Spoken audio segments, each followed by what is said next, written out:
Praise the Lord. Role ya Roho Mtakatifu leo hii kwako ni kuhakiki ulimwengu kwa habari ya hukumu. Kwa nini? Kwa sababu mkuu wa ulimwengu huu amekwisha kuhukumiwa. Ndivyo neno la Mungu linavyosema.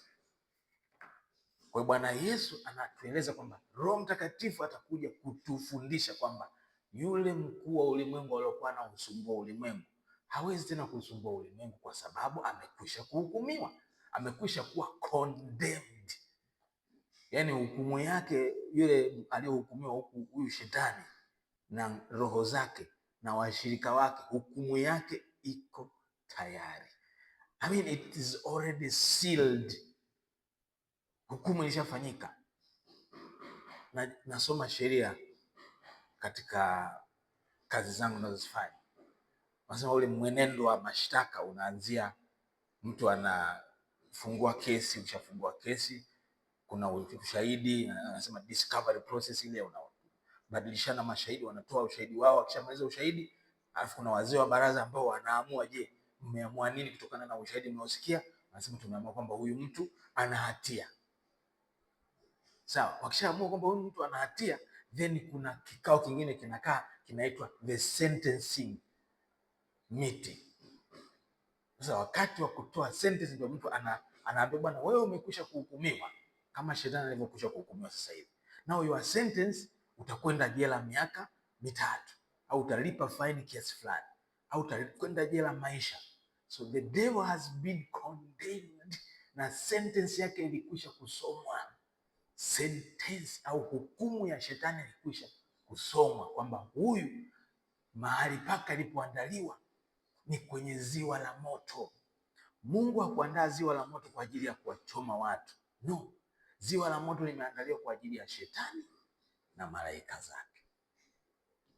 So that is what the Holy Spirit is going to tell you. Hicho ndicho Roho Mtakatifu atakwenda kukuhakikishia wewe uliokoka.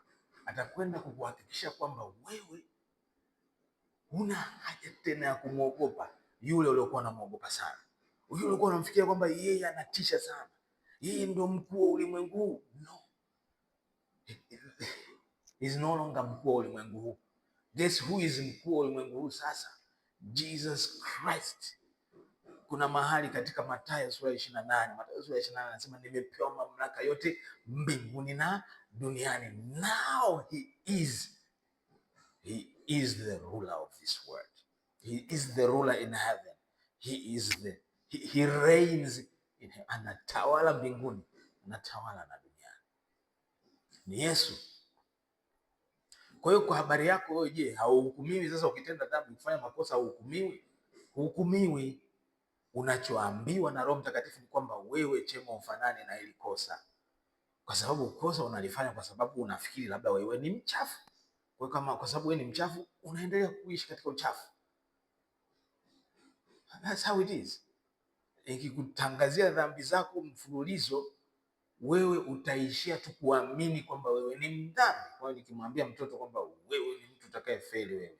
Nimekumbuka hapa wakati tulikuwa wadogo, sisi tulikuwa tumekuwa katika mazingira ni magumu kidogo, kwa sababu tulikulia kwa mama, a single mother raised us. Of course she was married to another stepfather. Tuliishi na stepfather.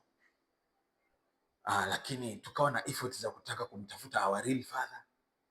Uko yupo mpaka leo. So tukawa tunatafuta marafiki zake. Tukaenda kwa rafiki yake mmoja, our real father, our true father, our biological father, the true father, the real father is God. Na namshukuru yule baba wa kambo alotulea. You see, he took part. He did his best. I understand now. Kwa tulivyokuwa tukienda kwa yule rafiki yake na mke wake ndio alikuwa rafiki yake na mama. Lakini of course walikuwa na uhusiano kidogo na baba. So tulikuwa tukienda kule tukikaa. Yule mama alikuwa na mtoto mkubwa wa rika letu, wa umri wetu sisi. Alivyokuwa akimsema yule mwanae, nimekuja kugundua kwamba mambo mengi alikuwa akiyasema anaweza akawa ameshaanza kumtokea yule mwanae sasa hivi. Sasa hivi mwanae he is not sober, ni mtu ambaye wakati mwingi yupo katika ulevi. Nikafikiria nikasema, oh, that's a revelation. So mama alikuwa anasema, wewe ungekuwa kama hawa wana baba usingemtafuta babako, yani sort of she was condemning him, she was devaluing him, she was casting him down. Kwa hiyo katika maombi yangu nimefikiria it's time to pray, to remove those words, yasije akawa yanamshikilia pale alipo, yanamlemea, yanamuinamia, yanamfanya, yani yanamkumbusha it happens, inatokeaga huku ndani. Kuna recorder wa hizo information, so hizo information zinakuwa recorded. Unavyoendelea na maisha unaweza ukawa kumbuki, you don't know why things are happening, they just happen. They always trace back to your childhood. What did you receive from people of authority in your life those days? Walisema nini? Waliyasemea nini maisha yako? Vinaweza vikawa vinatokea. So those are condemnations. But that is not the Holy Spirit. Kazi ya Roho Mtakatifu kwako sio kukuhukumu, ni kukuhakikishia kwamba wewe ni mwenye haki wa Mungu. Yesu Kristo alikuhesabia haki chemo. Ukifanya mambo ambayo hayaendani na hayo, hayafanani na wewe, hufanani na Kristo hivyo. Kristo yuko hivi na wewe actually wewe uko hivi, uko kama Kristo alivyo. Wewe hauko hivyo, sio mtu mwenye hasira, sio mtu mwenye kuzila, sio mtu mwenye kiburi, sio mtu mwenye majivuno. Wewe chemo, sio kabisa, kwa sababu wewe identity yako ni identity ya Yesu Kristo. Jinsi Kristo alivyo Yesu, ndivyo na wewe ulivyo ulimwenguni humu chemo. Ndio kazi ya Roho Mtakatifu. Now that's not condemning, that's actually proving you. Yani hapo anakuhakiki, hapo anakubind kwa lugha ya upole kabisa. Ukitoka hapo unakuwa bold kwamba yes, ni kweli anachokisema Roho Mtakatifu, ndio ushuhuda nao ndani yangu. Hiyo ndio kazi ya Roho Mtakatifu. Ngoja nikuongezee kwenye Biblia. Ukisoma Warumi sura ya 8 mstari wa 1 inasema hivi, Romans chapter 8 verse 1. Nitakusomea kwenye Biblia ya toleo la Kiswahili. Nafikiri hili toleo la Kiswahili wanasema ni King James version, lakini mara nyingine unakuta haifanani na King James. Mstari wa 8, sura ya 8 mstari wa 1 unasema, sasa basi hakuna hukumu ya adhabu juu yao walio katika Kristo Yesu. Hapo tu. Hakuna hukumu ya adhabu juu yao walio katika Kristo Yesu. Hakuna. Yesu hawahukumu, Mungu hawahukumu. Yani the divinity does not condemn them. They are not condemned. Why? Kwa sababu sheria ya roho wa uzima ule ulio katika Kristo Yesu imeniacha huru mbali na sheria ya dhambi na mauti. Ni kuongezea mstari wa 3 anasema, maana yale yasiyowezekana kwa sheria, kwa vile ilivyokuwa dhaifu kwa sababu ya mwili, Mungu kwa kumtumia mwanawe mwenyewe katika mfano wa mwili ulio wa dhambi, kwa sababu ya dhambi alihukumu dhambi katika mwili wa Yesu. Dhambi ilikwisha kuhukumiwa. Dhambi is no longer an issue as long as wewe umemwamini Yesu. You are righteous now. You are counted righteous. Dhambi ile ya kutokumwamini, because sin is not just, it's just not agreeing with Jesus. It's just not believing in Jesus. That is what sin is. Hizi sins nyingine ni matokeo ya kutokumwamini Yesu. So Roho Mtakatifu anapokuwa anakuhakiki, anakuambia, why are you not trusting God in this chamber? Just trust God in this, because this is who you are. Trust God that He is your provider, because this is who you are. You are the trustee of God. Kuna mstari unasema, you are the ambassadors for Christ. Wewe ni mbalozi wa Kristo. Kwa hiyo sasa hakuna hukumu juu yako wewe. Hauhukumiwi tena. Haina maana sasa kwamba kwa sababu hukumiwi tena basi uende ukafanye dhambi, then you will not, utakuwa hujawahi kuokoka wewe, hujawahi kumjua huyu unayefanya ambaye amekuhesabia haki. It just means that now that you are born of God, the nature of God should rule everything about you. Hii asili ya Mungu ibadilishe usemi wako. Hii asili ya Mungu ibadilishe uteka wa maisha yako. That is it. Sasa je, mbona mimi bado nahukumiwa? Yaani nikifanya dhambi nahukumiwa. Usifanye dhambi sasa. Don't do that. Don't do those things. You have been given the capacity not to do those things because the nature of God is in you. Rely on that nature of God. How, Mr. Chemo, how? Surrender. Mwambie Bwana Yesu, kuna hii shida inanisumbua.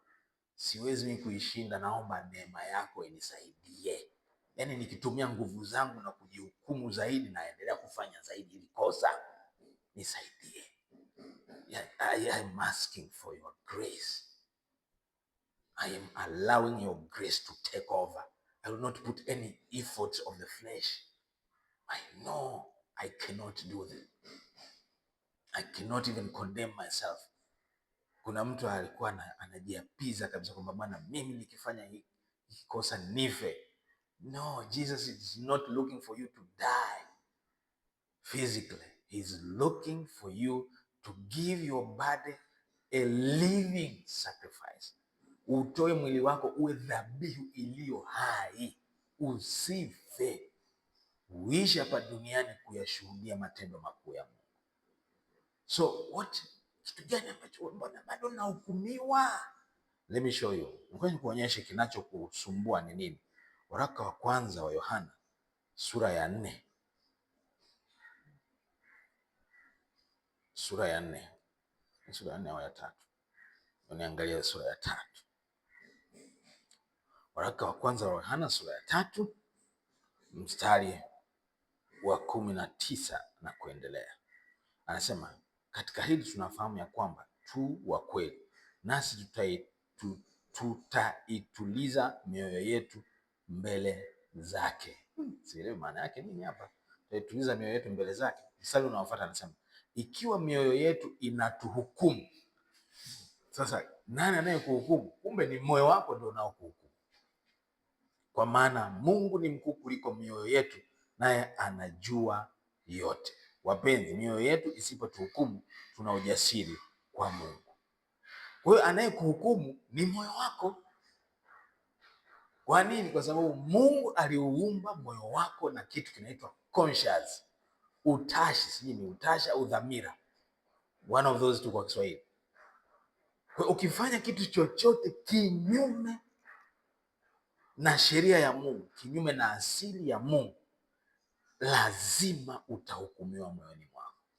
Kama wewe una roho ya kukunja, na kuna watu mtu ameokoka, yani unaweza kushangaa, kweli kaokoka kweli huyu, yani hahukumiwi, yeye anafanya vitu hahukumiwi, yani anafanya vitu vibaya kwa wengine. Nijisikia vizuri tu, continuous, anaendelea tu, anaendelea. Lakini bwana, mimi sijui bwana, Mungu anakuwa na kazi na watu wake. Labda Mungu hajamalizana na huyo mtu, anaendelea bado kushughulika naye. Kwa hiyo ni nani anayekuhukumu sasa? Moyo wako ndio unaohukumu. Kwa hiyo ufanye nini sasa ili moyo wako usikuhukumu? Usifanye yale mambo. Siwezi kutokufanya, nafanyeje? Surrender kwa Roho Mtakatifu akupe neema ya kuweza kuyashinda. Badilisha maombi yako, acha kujihukumu, anza kuikiri na kuiruhusu neema. Ni kwa neema yako tu nitashinda, Bwana Yesu. Haleluya.